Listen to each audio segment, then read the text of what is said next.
Hi hello வணக்கம் and welcome to kitchen to cleaning. இன்றைக்கி ஒரு லன்ச் காம்போ பார்க்கலாம் வாங்க. கொத்தமல்லி சாதம் வித் பருப்பு துவையல். இன்றைக்கி வெரைட்டி ரைஸ் தான் செஞ்சுருந்தேன். எப்படி செஞ்சேன்னு ஷேர் பண்ணுறேன் வாங்க. தேவையானது 2 கைப்பிடி அளவு கொத்தமல்லி வாஷ் பண்ணி எடுத்து வச்சுருக்கேன்.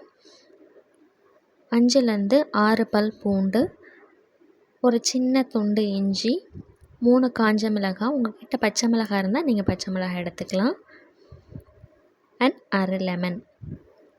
லெமனுக்கு பதிலாக நீங்கள் புளி யூஸ் பண்ணுறதுனாலும் பண்ணிக்கலாம்.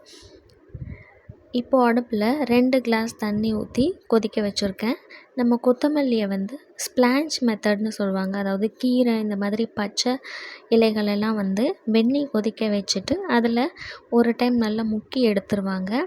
அது எதுக்காக பண்ணுறோம் அப்படின்னா, அதில் ஏதாவது உங்களுக்கு பூச்சி மருந்து அந்த மாதிரி ஏதாவது மருந்தெல்லாம் ஆட் பண்ணியிருந்தாங்கன்னா, நம்ம இந்த மாதிரி வெந்நீரில் ஒரு டைம் நல்லா முக்கி எடுக்கும்போது அதில் இருக்கிறது எல்லாமே உனக்கு ரிமூவ் ஆகிடும்.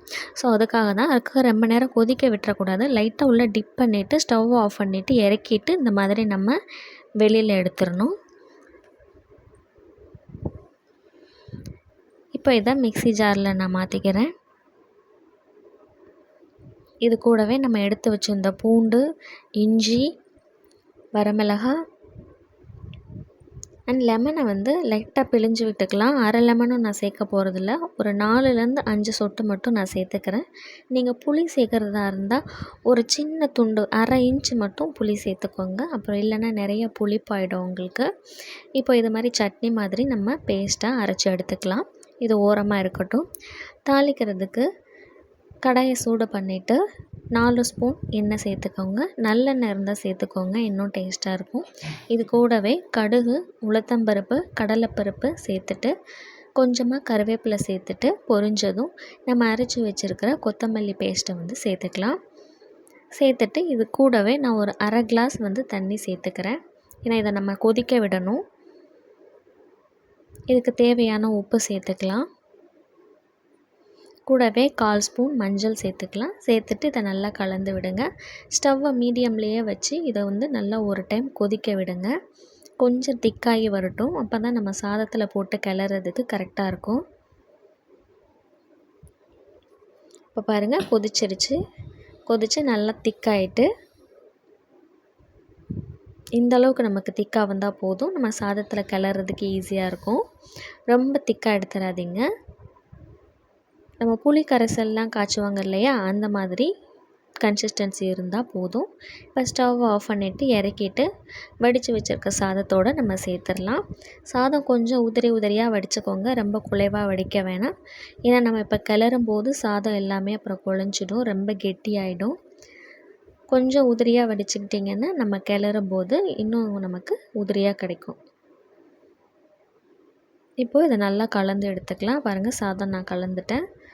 பாருங்கள், பார்க்குறதுக்கே நல்லா கலர்ஃபுல்லாக இருக்குல்ல. சாப்பிட்றதுக்கும் ரொம்ப டேஸ்ட்டாக இருக்கும். அடுத்ததாக இதுக்கு பக்காவான சைட் டிஷ்ஷாக ஒரு பருப்பு துவையல் தான் பண்ணேன். எப்படி பண்ணேன்னு சொல்கிறேன் வாங்க. இதுக்கு 1 கப் நான் துவரம்பருப்பு எடுத்திருக்கேன். இது 100 கிராம் இருக்கும். இதை முதல்ல நம்ம நல்லா செவக்க வறுத்து எடுத்துக்கணும். பருப்பு வாசம் நல்லா வரும். வறுபட்டதும் கலரும் உங்களுக்கு நல்லா மாறி வரும். இந்த வெரைட்டி ரைஸ்க்கு மட்டும் இல்லைங்க, பருப்பு சாதம், ரசம் சாதம், சாம்பார் சாதம் கூடலாம் வச்சு சாப்பிட்றதுக்கும் சூப்பரான சைட் டிஷ்ஷாக இருக்கும். இப்போ பாருங்கள், நல்லா செவக்க வறுத்தாச்சு. இப்போ அதை நம்ம வெளியில் எடுத்துடலாம்.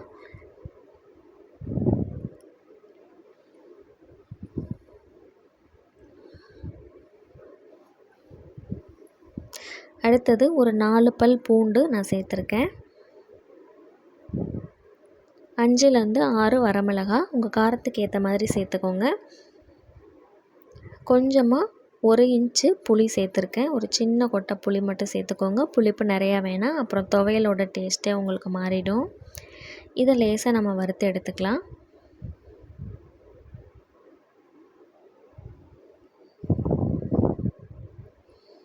பாருங்கள், இது எல்லாமே நல்லா வறுபட்டுருச்சு. இதை வெளியில் எடுத்துடலாம். அடுத்தது ஒரு கைப்பிடி அளவு தேங்காய் எடுத்திருக்கேன். இது ஒரு பத்த தேங்காய் தான், அதிகம் கிடையாது. இதை நீங்கள் துருவி சேர்க்குறதா இருந்தாலும் சேர்த்துக்கலாம். நான் சின்ன சின்னதாக கட் பண்ணிவிட்டு சேர்த்துருக்கேன். இப்போ நம்ம வறுத்த எல்லாத்தையுமே மிக்ஸி ஜாருக்கு மாற்றிடலாம். மாற்றிட்டு இதுக்கு தேவையான உப்பு சேர்த்துக்கலாம். கொஞ்சம் கொஞ்சமாக தண்ணி சேர்த்து இந்த மாதிரி கொரப்பாக அரைச்சிக்கோங்க. ரொம்ப சட்னிக்கு அரைக்கிற மாதிரி மையாக அரைக்க வேணாம். ஏன்னா இது இந்த கன்சிஸ்டன்சியில் இருந்தால் தான் சாப்பிட்றதுக்கு நல்லாயிருக்கும். பாருங்கள், துவையல்னால் கெட்டியாக தான் இருக்கும். அவ்வளோதான், பருப்பு துவையல் ரெடி. வீடியோ பிடிச்சிருந்தால் லைக் பண்ணுங்கள், ஷேர் பண்ணுங்கள், கமெண்ட் பண்ணுங்கள், மறக்காமல் சப்ஸ்கிரைப் பண்ணிவிடுங்க.